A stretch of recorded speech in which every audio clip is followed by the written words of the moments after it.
Comment allez-vous les amis? Comment allez-vous? En tout cas, j'espère que vous vous portez bien et que tout se passe pour le mieux pour vous. De mon côté, on va dire que les choses vont bien. Depuis un bon bout de temps, je n'ai pas débriefé de match, je n'ai pas donné d'actu parce que, je vais vous le dire, j'étais vraiment overbooké et actuellement, j'ai l'impression que ce sont les mêmes informations qui reviennent en boucle. Évidemment, on peut parler de la Coupe du Monde des clubs, mais comme vous le savez, c'est une compétition qui ne m'intéresse pas vraiment. Sincèrement, je ne suis pas vraiment attiré par cette compétition. J'ai l'impression qu'elle ressemble vraiment à des compétitions internationales, comme avec des nations, en fait. Pas la Coupe du Monde. Bien évidemment, cette compétition fait exception, mais je n'ai pas vraiment d'attirance pour cette compétition. Et même toutes les fois que je vois des matchs, je suis vraiment déçu. Le seul match qui m'a intéressé, mais bien après le match, c'est celui de l'Inter Milan contre Porto. Vraiment, je vous assure, j'ai vu le premier match de l'Inter Milan, j'étais dégoûté parce que je suis resté tard la nuit. Je crois que le lendemain, c'était le week-end, je n'avais pas cours. Et donc, je suis resté très tard la nuit pour voir le match. J'ai vu, j'étais dégoûté parce que j'avais l'impression d'avoir perdu tout mon temps. Et le match de Porto contre l'Inter Miami, en fait, j'avais quand même le temps pour le voir, mais le premier match m'avait tellement déçu que je faisais finalement autre chose, j'étais concentré à faire autre chose. Et à la fin, je me rends compte que c'était un match intéressant, mais c'était déjà trop tard. Et du coup, je n'avais vraiment plus l'envie de faire également la vidéo. Donc, bref, les amis, vous m'avez manqué. Il y a eu pas mal de nouvelles choses concernant le Barça, mais dans l'ensemble, je pense que c'est quand même resté dans la même vision que ce qu'on s'était déjà dit la fois dernière. Donc, le Barça qui s'intéresse vraiment à Nico Williams, le Barça qui, on va dire, essaie de faire tant que possible, bien évidemment, des actions pour attirer Rashford. Donc, ce sont certainement les mêmes actions qui reviennent d'une certaine manière. Il y a eu deux ou trois petites améliorations. Déjà, concernant Nico Williams, il y a une très très bonne chose. Pour la première fois, Nico Williams est allé voir son équipe et a fait clairement comprendre qu'il est intéressé par le Barça, qu'il souhaite s'en aller. Bon, les amis, je vais beaucoup parler de ce sujet parce que c'est un sujet qui me tient vraiment à cœur. Il y a quelques saisons, je crois la saison dernière, le Barça s'intéressait à Nico Williams. Le mec était en fin de... En gros, il n'avait plus à renouveler parce que son contrat avec l'Athletic Bilbao était terminé. Et par amour du club, étant donné qu'il avait fait des promesses dans le passé, qu'il voulait jouer en Europe avec son club, il a refusé de venir de rejoindre le Barça. Bon, évidemment, il s'inquiétait également pour le fair play. Il craignait pour ne pas être enregistré, on ne va pas se mentir. Mais au final, il a accepté de rester au sein de ce club alors qu'il pouvait trouver une meilleure proposition, un meilleur club ailleurs. Ok, non seulement il est resté, il a fait du son mieux bien évidemment, mais avec les blessures, ça n'a pas donné ce qu'il fallait. Aujourd'hui, donc, il a renouvelé le contrat avec eux pour qu'il ne puisse pas partir gratuitement. Donc, ainsi, donc, après cette saison, comme la saison qui devait venir, donc à savoir celle-ci, il doit être vendu. Ok, puisque sa saison était terminée, son contrat était terminé, donc il a fallu qu'on renouvelle un nouveau contrat. Il avait pris au minimum 2 ans. Donc, pour que cette saison, qu'on puisse finalement, que l'Athletic Bilbao puisse récupérer quelque chose. Aujourd'hui, le joueur veut s'en aller, les mecs paniquent. Alors que l'Athletic Club n'a jamais été un club rival ou quoi que ce soit. On était généralement en bon terme, on va dire, depuis ces dernières années. Mais aujourd'hui, je ne comprends pas pourquoi ce club panique autant. Les mecs ne veulent même pas prendre de l'argent. Peut-être que c'est le Barça qui ne veut pas parce que d'autres prétendants viennent également avec des sommes intéressantes. Là, je parle d'Arsenal, je parle de Bayern et bien d'autres encore. Donc, je ne comprends pas pourquoi, lorsqu'il s'agit de nous, les mecs ne veulent pas. Parce que, figurez-vous, il a fait comprendre à son club qu'il veut partir, ok, qu'il va partir et que le Barça va finalement donner la somme qu'il faut. Son club est allé se plaindre auprès de la Liga, comme quoi la Liga devrait mener une enquête sur nos finances afin qu'on puisse voir si réellement on est sur le 1 pour 1, la règle du fair play financier. En fait, tout cela s'harmonise parfaitement avec ce que Tebas disait déjà quelques jours plus tôt. En fait, ce président-là, il m'énerve, sincèrement. Je comprends qu'il soit supporter de Madrid, qu'il aime Madrid, et même Pérez n'en peut plus de lui. Mais en tant que président de Liga, je ne comprends pas ce qu'il apporte réellement. C'est vrai, ces règles en termes de fair play sont plutôt intéressantes pour permettre au club de subsister dans le temps. Mais en dehors de ces règles-là, toutes les fois qu'on voit ce mec parler, à 2 fois exceptionnellement où il a quand même condamné le Real, le Real avait posé des actions, on va dire, c'était pas, vous savez, concernant l'arbitrage et tout ce qui pouvait s'en suivre. Bref, c'était vraiment pas intéressant de la part du Real, donc il est intervenu pour ce sujet-là, il est intervenu. Mais concernant le Barça, c'est constamment, je dis bien constamment, de la merde. Vraiment, excusez-moi pour les mots, mais tu es un président. Tu n'es pas censé prendre parti, tu n'es même pas censé intervenir dans le recrutement d'un club. Si on ne respecte pas la loi, à ce moment-là, il y a toutes les mesures nécessaires. On l'a encore vu avec Lyon par exemple, où ils ont des problèmes financiers. On les a relégués en Ligue 2. Vous n'avez pas vu qui que ce soit au niveau de la Ligue 1, quelconque dirigeant sortir pour dire que Lyon n'est pas ceci, Lyon n'est pas cela, pour pénaliser l'équipe. En fait, ce mec-là, je ne comprends pas. Son but, c'est vraiment voir le Barça à terre. Il dit qu'au final, il veut réellement voir ces grands clubs se lever, mais il est le premier. Dès que le Barça est sur une bonne lancée, dès que le Barça recrute des joueurs intéressants, le mec est le premier à aller critiquer toujours le Barça, nous mettre les bâtons dans les roues pour que les joueurs puissent davantage avoir de la peur, de la crainte, se demander s'ils seront enregistrés et au final désister. Tu es un président. La Liga présente énormément de problèmes. On a des problèmes d'arbitrage qui ne changent pas. Certains clubs qui se mettent à critiquer pas mal de personnes comme ils le peuvent, malgré qu'il y a normalement des recours contre ces clubs en justice. Là, je parle du Real, bien évidemment. La chaîne Chiringuito est toujours là. Rien ne se passe pour l'instant. Tu as des problèmes avec la VAR. Souvenez-vous, le match du Barça, il y a déjà 1 ou 2 saisons, où on se plaignait qu'il fallait qu'on puisse avoir la VAR même dans certains matchs. Jusque-là, il n'a toujours pas réglé cela. Alors que même des championnats moins intéressants, des compétitions moins intéressantes que la Liga, aujourd'hui se dotent de ces technologies. Le mec ne veut pas dépenser un seul pesos, un seul centime. Et tout ce qui l'intéresse, c'est le Barça. Mais mec, si tu veux supporter le Barça, ce n'est pas de cette manière qu'il faut se prendre. Si tu veux encourager le Real pour qu'il puisse peut-être nous battre la saison prochaine, ce n'est pas de cette manière qu'il faut se prendre. Parce que à force de nous vouloir constamment des noises, c'est le Real qui va payer sur le terrain. On va se fâcher contre, on va les taper sur le terrain.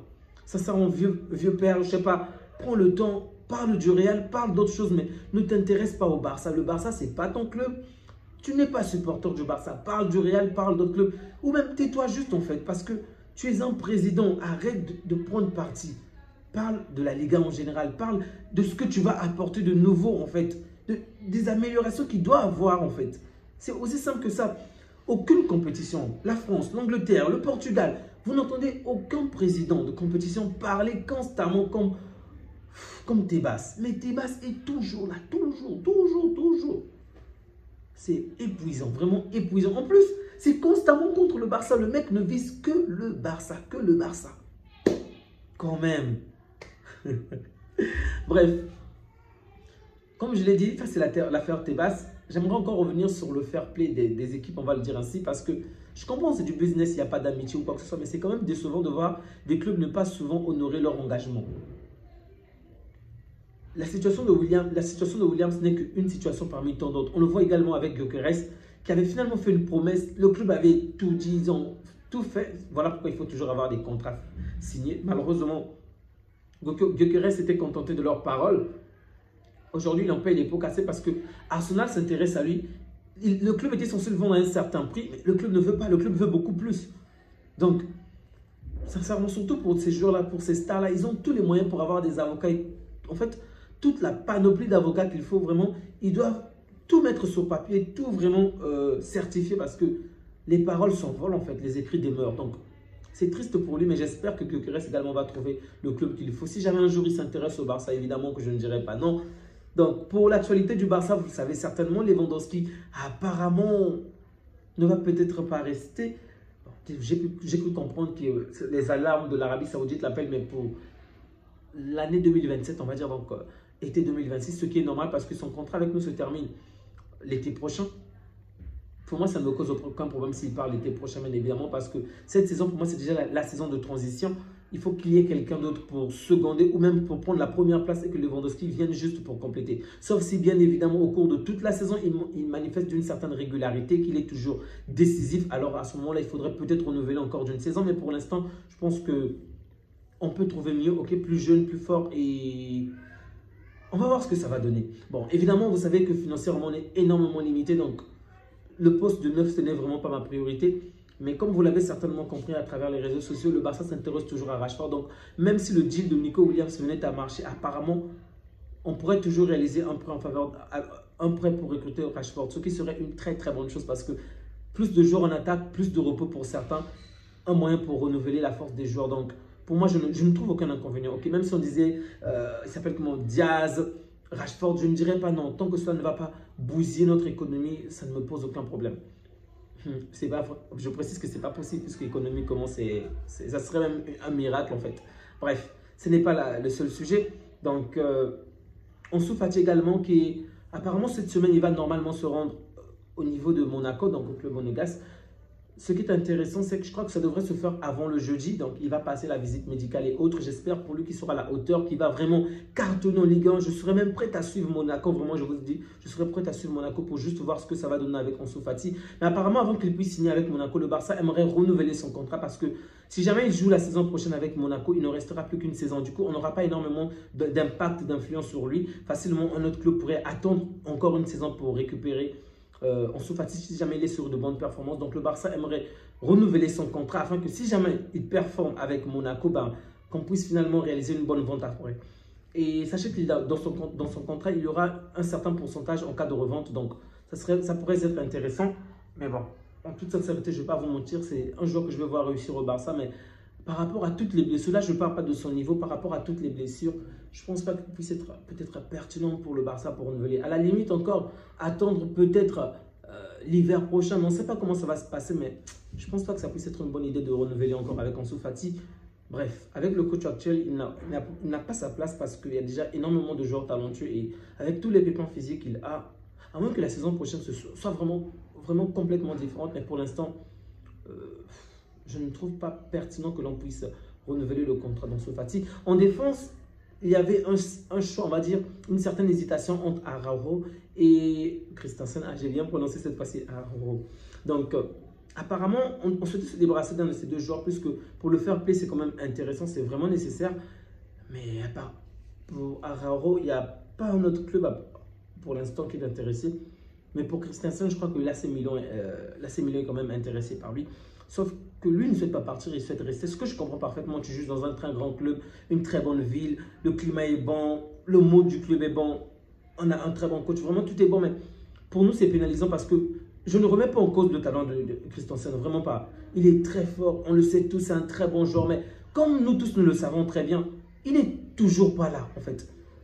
Cette saison, je crois qu'il a joué en moins de 10 matchs, ça n'a aucun sens en fait, aucun sens. Donc, à quoi ça sert d'être aussi talentueux si on ne t'a jamais sur le terrain en fait? Tu ne sers pas grand chose, sinon à nous plomber financièrement en fait. Donc si jamais un club intéressant venait à le recruter, ça me ferait vraiment plaisir. Mais en toute sincérité, s'il devrait rester, en tout cas s'il reste, et qu'il ne se blesse pas, en tout cas qu'il puisse être régulier tout le long de la saison, je peux vous assurer que je serai également ravi. Mais bon, financièrement, on a besoin de se libérer de pas mal de joueurs, surtout pour enregistrer ces joueurs qu'on est en train de recruter.